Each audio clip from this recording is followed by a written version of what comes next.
Welcome to another episode of Bayou Chronicles. We're your hosts. I'm Crystal. And I'm Bethany. And can you actually believe the first month of 2021 is almost over? It went by so fast. I don't even understand where the time went. I know. Well, it's almost my birthday too. It's my birthday month, which, yay, it's my favorite time of the year. But we are actually recording this episode separately. So if it sounds a little bit different or sounds a little weird, it's because we are separated 20 minutes apart this time. I'm currently dealing with a case of COVID. We Yay. all have cooties, and it's been interesting. So, yeah, we've never done this virtual. No, I guess it's virtually. I don't know. But we're going to try to do our best. So hopefully we don't have to do too many this way, or if we do um have to start doing them this way, hopefully they don't sound as rough as this We first get one better does. any type of progress, please, for the love of God. On today's episode, we're actually going to be discussing a case from down south in Baton Rouge. So, this is for our Louisiana listeners. But before we dive in, we want to remind you that you can always find us at our social media accounts. Our Instagram is Bayou_Chronicles. And then our Twitch, our Twitter, and our YouTube is all just Bayou Chronicles. So definitely give us a listen. If you haven't been able to join us yet for one of our Twitch episodes, we would love for you to. The next time we do one, we haven't picked a date yet, but we definitely want to keep doing them. But yeah, I don't have anything else as far as the business is concerned. So I'm going to hand it over to Bethany and let her tell you a little bit more about this week's serial killer. Alrighty, guys, let's jump into today's episode. We did our intro, not typical. It's kind of typical, and this episode is going to be definitely not the typical Bayou Chronicles, but I will just go ahead and let you guys in. My lovely co-host, Crystal, unfortunately, has the Rona. She has the COVID. Yes, she is okay. She's doing all right. Her family is recovering at home, and we thought it best to stay separate and be safe in quarantine and continue to stay home and wear your mask, people, and take this seriously. It is not anything to mess around with, but we said the show must go on. We really did not want to disappoint you guys and have you miss out on an episode. So I'll be doing this solo dolo. I'm kind of jacked up on Dr. Pepper because I was also sick for a little bit, and I wrote most of this and did my research during a lot of fever dreams. So bear with us. We do apologize, but we really, really, really appreciate you guys' support. And just know that we are 100% dedicated to having an episode out every Sunday for you guys to listen to, even if it's a mess and all over the place like this week's. But let's get into it. In this week's episode, we are going to discuss a case that had women in Baton Rouge afraid to even leave their home, be alone, or go out after dark. That is how serious this shook Baton Rouge. Women began carrying pepper spray and constantly looking over their shoulders. It was a rough time altogether. Some women even began sleeping with a loaded gun under their pillow. You guys know, shout out to YouTube, shout out to Amazon, like we normally plug them in. You know, Crystal likes to read. She normally gets a couple of books off of her Kindle if it's a subject that we're researching, and she can get one. And then you guys know that I like to visually watch documentaries. So I got that snippet. You guys know I like to, write down and quote weird highlighted, and I was like, whoa, sleeping with a loaded gun. Me and Crystal were talking about this, and I was like, I'm pretty clumsy, she's pretty clumsy. Even if you have your safety on, I would be afraid of sleeping that way. My great grandma used to sleep that way. She was a raging Cajun woman, and she made sure my great grandpa knew what was up. So yeah, I wrote that down, and one of the ladies in the documentary, she said that it had her so spooked, that's what she started doing. But I think as women, we all know this feeling. It's the life of being a woman. You kind of, clutch your purse a little bit closer. You keep your keys in your hand in a way that if you need to, stab somebody, you can. You make sure you can safely get into your car. You don't want to stay out too late at night. You want to make sure all your doors are locked at your home, especially if you're a single woman or you're just home alone. It's just, that uncertainty of being a woman, unfortunately. That's how a lot of the women in Baton Rouge were feeling during this.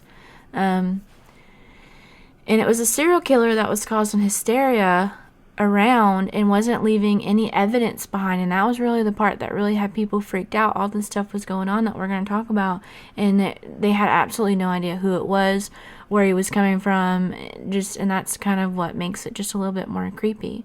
And one thing that Crystal mentioned to me when we talked about this, when we were doing our research and we were kind of getting our P's and Q's together for me to do this solo, is we both said the same thing. What we're about to talk about, we were comparing it a lot to Ghostface, which, as you guys know, was our first episode.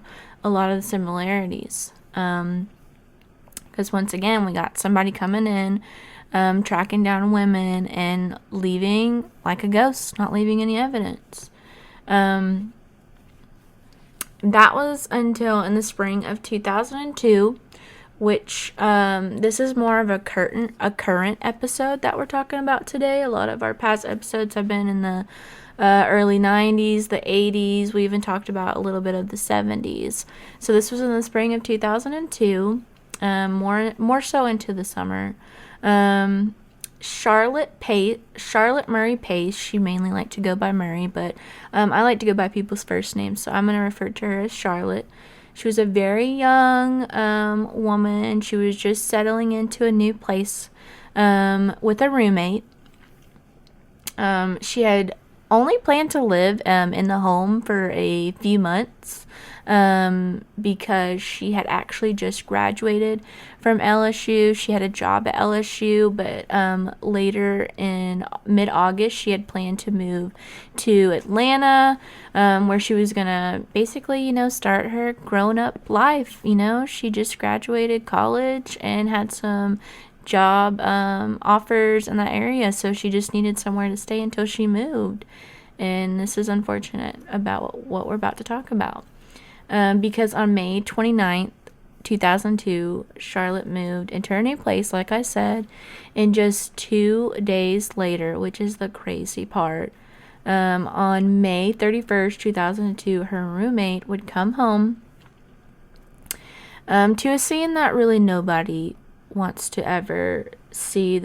My heart really goes out to people that have to, not only like the loved one, in this instant a roommate, but also like, the medical examiners, the detectives, everybody, the coroner that has to find stuff like this. Like, that's always the rough part about doing these research for the episodes. But Charlotte is found, she is found in like a gruesome scene.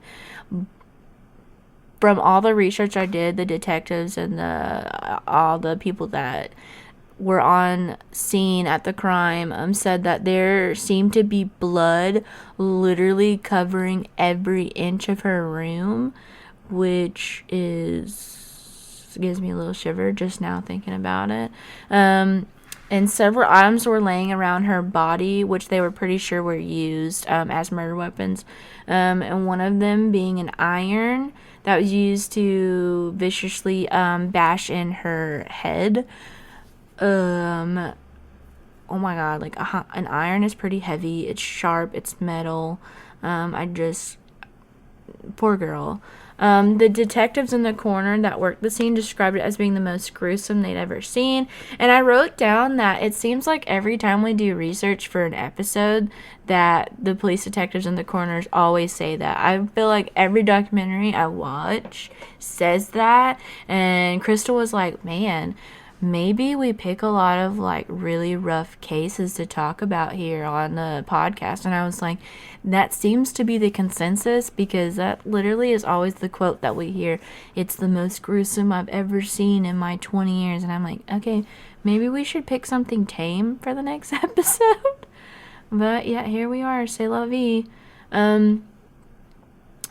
Charlotte's throat had also been cut, and they found strange tiny holes, like basically puncture wounds all over her body. They weren't really sure how many yet until the coroner did like a detailed autopsy, and they weren't sure exactly what the weapon was.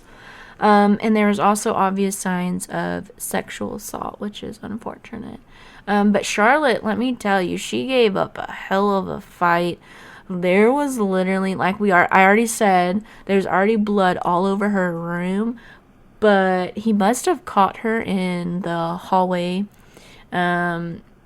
because there was blood, like, almost all around this house, especially in the hallway and leading into her bedroom, and then all in her bedroom. And she was not letting him or whoever this was take her fight or flight kicked down, and she definitely picked fight. The detectives were confused at first by the crime scene and who the perp that it might be involved was, because it was a little all over the place. They couldn't really pinpoint like a person, like do a profile or a motive, because there's a lot of different factors that normally aren't all in one crime scene. It was a vicious attack. Obviously, this was definitely a vicious attack. And he stole her wallet and her car keys, which was a little odd, but he obviously didn't take her car, her vehicle. It was just kind of like he was taking like his little trophies, his little mementos. And this was one thing that really like bothered me about it, because I was like, no. It happened during the day on a popular road. Like I said, she worked at the campus. And she had moved to be closer to work at the campus. So there's going to be a lot of people around. I mean, you're living very close to the campus. Somebody had to have seen something. That's what I kept saying. Oh, somebody had to have seen. They had to have seen him. At least someone leaving the house. I mean, he had to be covered in blood. He viciously attacked her. She fought as well, like I said. So he had to have had, like, bruises on him, probably bloodied up. His clothes had to be covered in blood. And I was like, really? Somebody had to have seen it. But the crazy part is they interviewed almost every single person on that street, and not a single person saw anything. Nothing at all. And that literally blew my mind.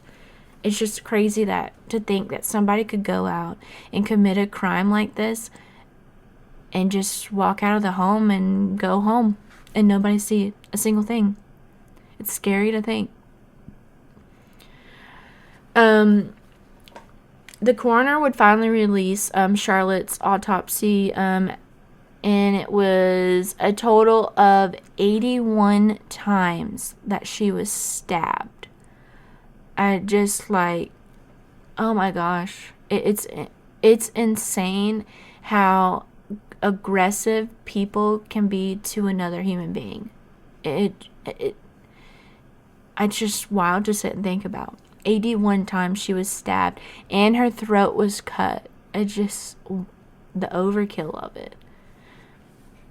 That takes a lot of not only time to do all that, stab her 81 times and beat her. He like beat her all across the house and slit her throat and rape her. That takes a lot of time and energy for one human being to another. And then the police started doing a little research, and they kind of felt like this probably wasn't his first time doing this. So they started looking into other cases, and they had found that a year prior, in 2001, in September, a similar incident had occurred not too far from where Charlotte lived. And the funny thing is it happened on the street that Charlotte actually used to live on before she moved to this new apartment with her roommate. So that was kind of suspicious that these two ladies had died a year apart and Charlotte used to live by her. And it was 41-year-old Gina Green. But she was kind of found amongst a completely different crime scene. It was a lot less gruesome. But she was sexually assaulted as well. But she was strangled to death. There was no stabbing, no blood, no of the other things that all the things the detectives had seen at the crime scene for Charlotte. So that kind of threw them for a loop. Yes, they have two women in a pretty close proximity, but it's two different methods of murder. But the thing that was similar is Gina's wallet and car keys were also missing, just like Charlotte. So that's where they were like, okay, we're pretty sure we're dealing with the same person. And they were pretty sure that whoever the killer was, he had watched both of them for probably several weeks, even months, before finally moving in to kill them. He probably had their schedule, knew when they came home, when they were off work, how to get into the home, all that sort of stuff, which is, that's scary to think about. Two women, one that lived alone and one that has a roommate, but the roommate was gone at the time, so that's scary to think. The addresses and the similarities of the murders made it easy for the police to piece together these two cases, which was good of them that they looked to see that there was maybe some cases that happened prior, as well as finding DNA inside both of the women, which was great to have at least something that they could maybe run through the system and see, or at least have it on file for when maybe they do find somebody later on down the line. But the police of Baton Rouge were starting to get a little worried. They have two women. They were like, uh-oh, do we have a serial killer on the loose? Do we, try to not cause panic? Well, yes, first off, yes, you should try not to cause hysteria because people are already going to freak out. And they quickly just wanted to find the person for both Charlotte and Gina's murder. I mean, Gina's murder it's already been a year now that they still don't know who killed her, and now they're finding this second woman, Charlotte, and it's just like, we need to do something immediately.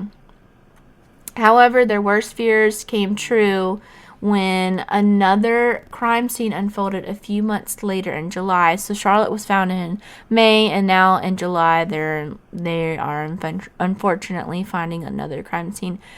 But yet again, this crime scene was nothing like the police had already investigated with the other two murders. Once again, it was different. It just seems to keep changing.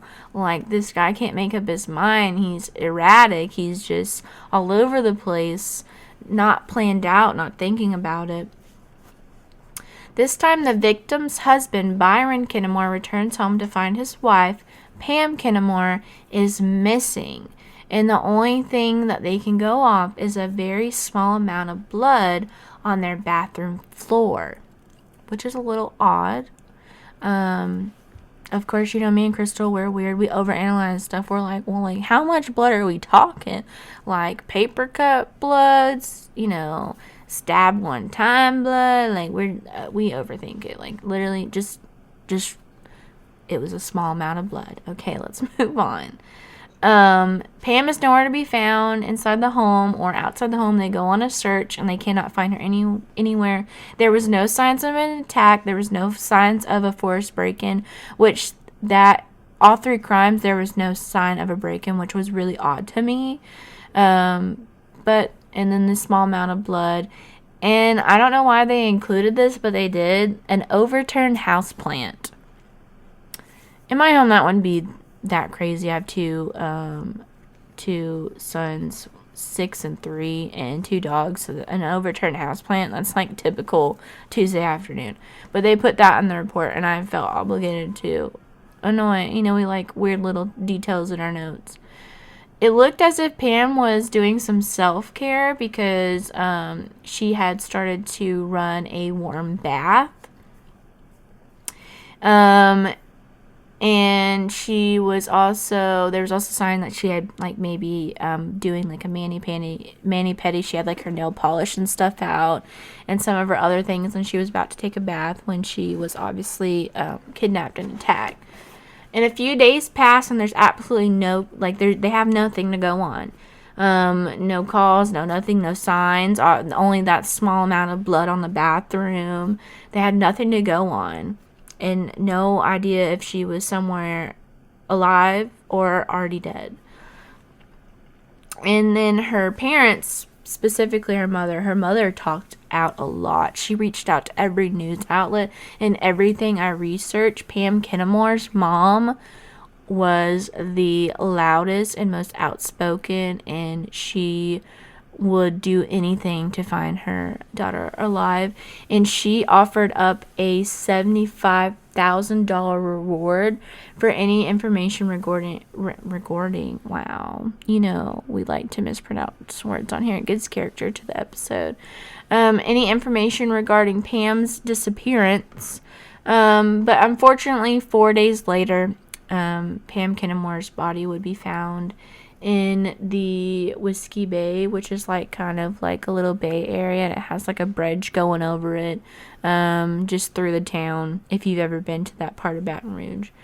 Pam had large lacerations across her body and approximately 3 to 5 deep stab wounds, which is, it seems to be, the deaths have been different, but it seems to be the consensus is he definitely likes to attack women with some type of knife, which is just scary. It gives me shivers. Once again, there were signs of rape, and this time they were able to get a better semen sample, which was taken for testing. So that's a plus there. Finally, they're starting to get a little more and more. But it really started to set in for all of Baton Rouge and the surrounding areas that there may be a serial killer out on the loose attacking young women. And that's, how is that not going to cause mass hysteria in the town? The police department knew they were dealing with something, and they something that was probably going to turn into something big. Obviously, they didn't want it to, and they had to immediately get a better jump on it, so they could kind of keep everybody's mind at ease. They immediately sought out the help of the Baton Rouge FBI department in town, and they had a few agents come in and work with them, and they began piecing together a profile. They didn't have a lot to go off of, but anything was better than nothing at this point. They have 3 women murdered and raped, and the latest one being thrown out in a different area than her home. So it's progressing. They had an idea the type of person they were dealing with, but they really had nothing to go off of, like they said. And up until this point, they had absolutely no witnesses. Nobody had ever seen anything. Even when Charlotte was, murdered in broad daylight in the middle of the day, on a street that's, known for a lot of college kids to live on and be walking around and doing things outside. But when Pam's body was found, a woman had called into the tip line, and she reported, and I'm sorry, I don't know what makes this the way it is, but she called into the tip line and reported seeing a suspicious white pickup truck driving around that area of the Whiskey Bay late at night around the time that Pam's body would have been dumped there. What makes a pickup truck suspicious? Like, only thing is, like, maybe if it had, like, a little rust, if it was, like, beaten down, but, like, what if that's, like, somebody's great-grandpappy's truck and it was passed down and you're calling the tip line saying it's suspicious? Anyways, I put that in my notes. But that's an extremely common vehicle. Like, it would be nearly impossible for the police department and even the FBI to, like, track down every single... Can you imagine how many white pickup trucks there are in the state of Louisiana, specifically in Baton Rouge? Like, it would take nearly... forever to figure out. And that person might not even be connected. It's just absolutely... I respect her for calling in. You want to... If you see anything, at least call in. But, yeah. Anyways. And something else funny... And remember, my humor is a little bit different. We are talking about stuff that's a little bit morbid. And I'm here making jokes about it. That's just my humor. One of the documentaries that I watched... some of the town people that, drove white pickup trucks had bumper stickers made that read, "I am not the serial killer." And I had to pause the documentary, and I was laughing so hard because it reminded me of when people are like, "You're not a cop, are you? If you're a cop, you have to tell me you're a cop, right?" And they're like, "No, I'm not a cop." I'm like, okay, yeah, he's definitely not. That was genius. Talk about marketing. Like, that was it. That's genius. I am not the serial killer bumper stickers. Those guys are definitely not it, right? They definitely can't be the serial killer. But something that I found really, really odd doing research for this, and this just shows you how desperate the police department of Baton Rouge were to find this killer. They began testing random people on the street for their DNA, asking them if they could take a cheek swab and have it tested. And I'm like honestly surprised that some men on the street went with it. They gave their DNA and they're like, yeah. And I'm like, why? That was just odd. I've never heard of that. They literally canvassed people for like an entire day and just took a bunch of DNA samples. But I felt like they were just so desperate. And fast forward a few days, another body was found, but this time it was completely different. It was 20 miles outside of town, and not matching the other 3 victims. So all this was going on in Baton Rouge, and the one that we're about to talk about, this one happened 20 miles outside in Zachary, and if you know, it's really not that far away. It's completely different. Like I said, it's 20 miles outside of town. It's a different type of victim, but they are convinced that it has to be the same killer. And I fully apologize if I butcher this name. I am so sorry. I am the worst with names. Just speaking English and in general, I guess. I just don't know how to say words. But the victim was Trenisha Denacombe. She was 23 years old, and she was snatched from a local cemetery in Zachary while she was visiting her mother's grave.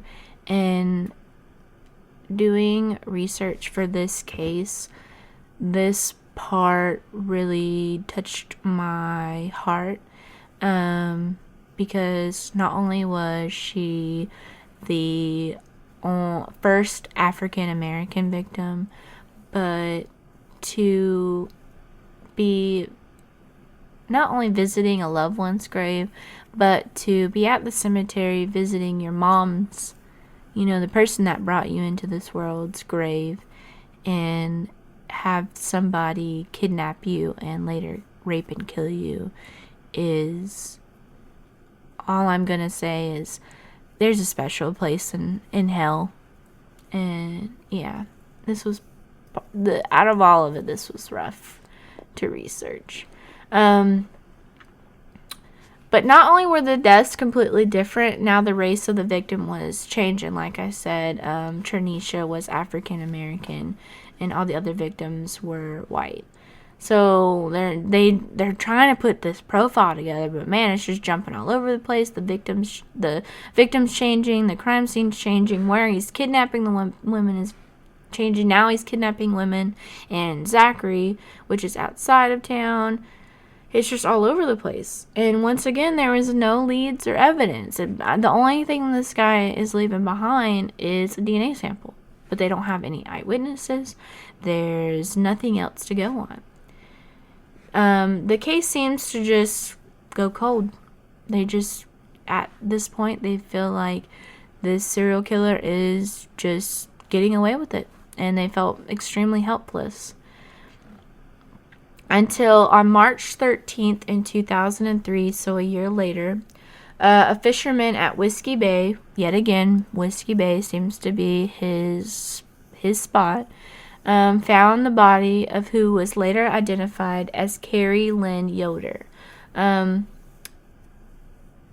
Desperate for this to not happen yet again, the police and FBI start searching for cases that maybe the victim had survived and escaped and had maybe given a report to the police department, maybe in a different town. You know, this one happened in Zachary, maybe it happened somewhere else in the surrounding area. Which honestly, I wish they had done this a little sooner. You know, I wish they had maybe, like, instead of waiting for another woman to die. I know they did their best, but, you know, I kind of wish it was a little, just a tad bit sooner. But they did find one case that felt pretty similar to the murders, and they finally found Diane Alexander. Let me just say before I talk about her, this woman is so strong. Anyways, let's get into it. I'm very glad that they found her. But they found Diane Alexander that had been viciously beaten and raped 8 months prior to them finding Yoder's body in the Whiskey Bay. This time, the suspect didn't have a chance to finish the job because while she was being raped and beaten, repeatedly punched in the face and the stomach while he raped her. Thankfully, I mean, it's thankfully, but it's also not thankfully. Diane's son came home from school and walked in on it.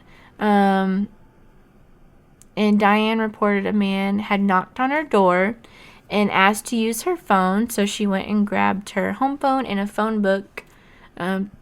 You gotta remember, this is back in the early 2000s. Not a lot of people had cell phones. And she gave him the phone and the phone book.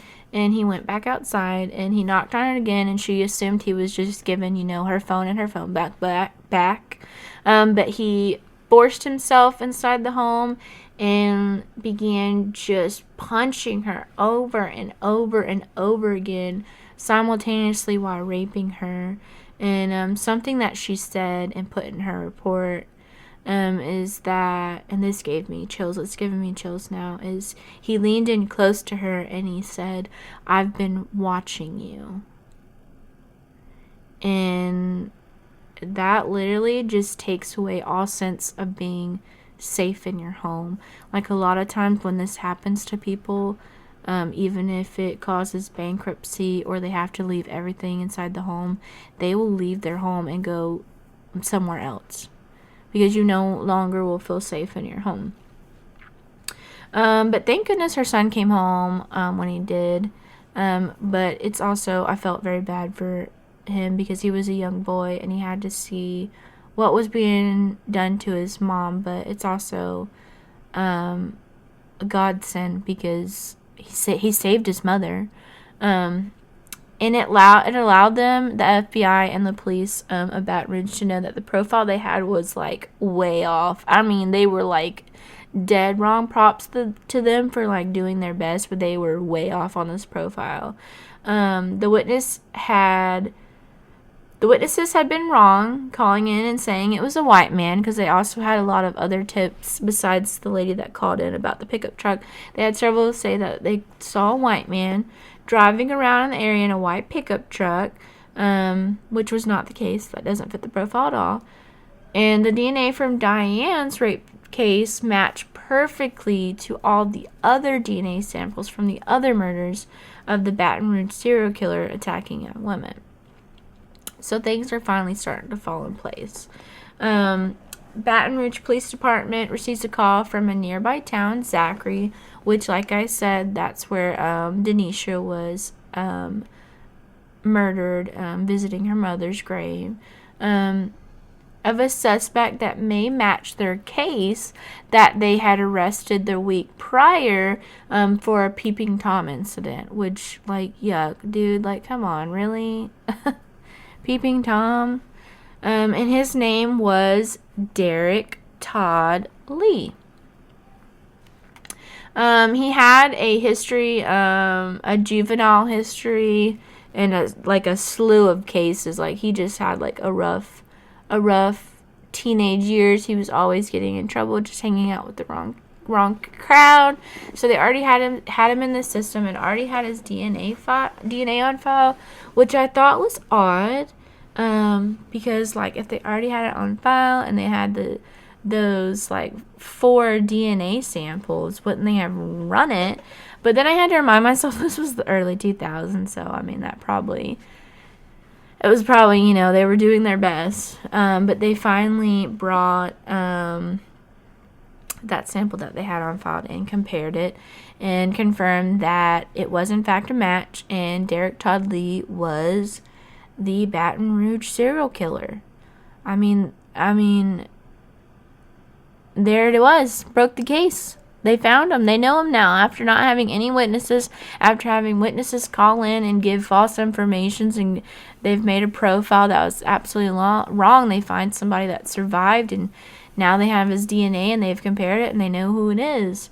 But something that really blew me absolutely away was that I found out that this guy had not only a wife, that's fine, but he had 2 small children at home. 2 small kids.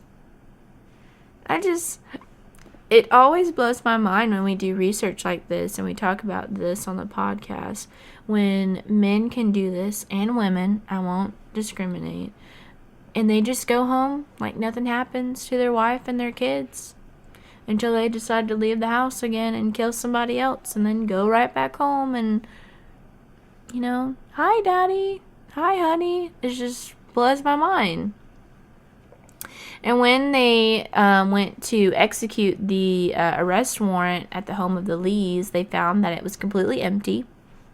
And they also found that Mrs. Lee, his wife, had withdrawn their kids from school the week prior. So probably when the Zachary Police Department arrested him for the Peeping Tom incident, he probably knew that they would run his DNA through the system and that it would get connected to those other ones. But when you're going around raping and murdering women and leaving your DNA inside of them, like, come on, you gotta put 2 and 2 together. Eventually, something will happen. So your husband killed all these women. Your husband had to have told you. Why else would you just withdraw your kids from their school? They're young, and leave your house and move somewhere else. She's gotta be putting it together. And there's just no way as a mom that I would ever put my murderous husband above my children. I would have done something to get my children out of that situation, but we can't victim blame. We can't blame her. We don't know what she was going through at the time. That's just how I personally feel. And they obviously start questioning anybody related to Derrick, and they come across his sister, and she confirms that they had moved to Atlanta, Georgia. Okay, dude, so if you're innocent and you haven't done anything, why are you moving to a different state, taking your kids out of school, not telling anybody you moved except for your sister, no explanation? And Lee's sister lets them know that she had given him a cell phone so he and her could stay in contact. And shout out to having GPSs in phones, because thanks to that cell phone, they were able to track down where Derrick Todd Lee was at, the little apartment they were staying at in Atlanta. And the Baton Rouge Police Department called the Atlanta Police Department, and they got together and they made their way to Atlanta to hopefully arrest them. Which they did. They made their way, and like oddly enough, I always find it odd. I mean, like they put up some kind of fight. Sometimes they get shot and they're dead. But in this instance, they do use the GPS. They track them down to the exact location. They go in, serve the arrest warrant. They take them in handcuffed. No fight, no nothing. And that's absolutely crazy to me. I don't know. Sometimes it doesn't happen that way, and sometimes it does. But I kind of feel like he just didn't want to struggle and just didn't want to attempt it. He knew the jig was up and he couldn't hide from it any longer. And he probably didn't want to put his wife and kids in any more danger, if he even cared. But they took him in. They arrested him, obviously. And they began to interview them. And his interviews were very, very odd from the ones that I could watch and all the research I could find from them describing it, especially one of the female FBI agents that did most of his interviews. She kind of compared him to Dr. Jekyll and Mr. Hyde, and I felt that was a pretty spot on comparison. Because one moment he was like very well mannered, yes ma'am, no ma'am, very polite, very responsive. Whatever she asked, he would answer. And then it was like, bam, a switch flipped, and then Mr. Hyde came out, and he was very flirtatious and very sexual and very like prideful, and I know I'm very confident, I'm very sure of myself, I have no remorse for killing those women, I'll do it again if I get out. That it was like he just was like flipping all over the place, very, very much like a sociopath attitude. That's the vibe I got, and that's the vibe she described, and it was spot on. And I think they were smart by sending in a female agent. She's the one that actually worked the whole case and started the profile and tweaked it when they kept getting information, because they knew, obviously, women are his target, and he'd probably open up and feel more like, sure of himself if he was interviewed by a woman. So that was smart on their part. And it was very interesting to see some of the interviews and also see how she described it. And after they interviewed him, you typically go on trial. So he did obviously go on trial. I mean, this was the crazy part. I mean, it's a no-brainer. But once on trial, it took less than 2 hours for the jury to find him guilty. I mean, it was unanimous. They all went in there and they slapped guilty on a piece of paper, read it out to the judge, and he was like, yeah, you're right. And that was that. I mean, what else? They have the DNA. They know he did it. He was literally flip-flopping, no remorse, said he would do it again, said he was strong and knew he could overpower women, and that's why he chose him. And so it was basically the jury just knew. So it was pretty quick deliberation. And Derrick Todd Lee was sentenced to death by legal injection by the state of Louisiana.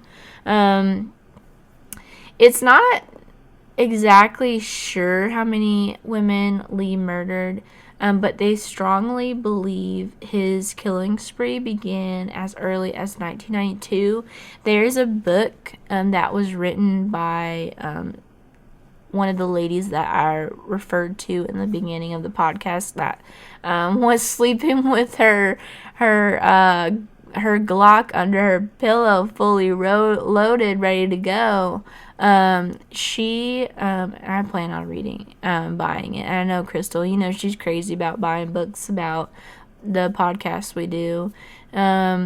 She put this awesome. And I'm sure either on Instagram or Twitter, I feel like we never say Twitter right here on the podcast, me or Crystal.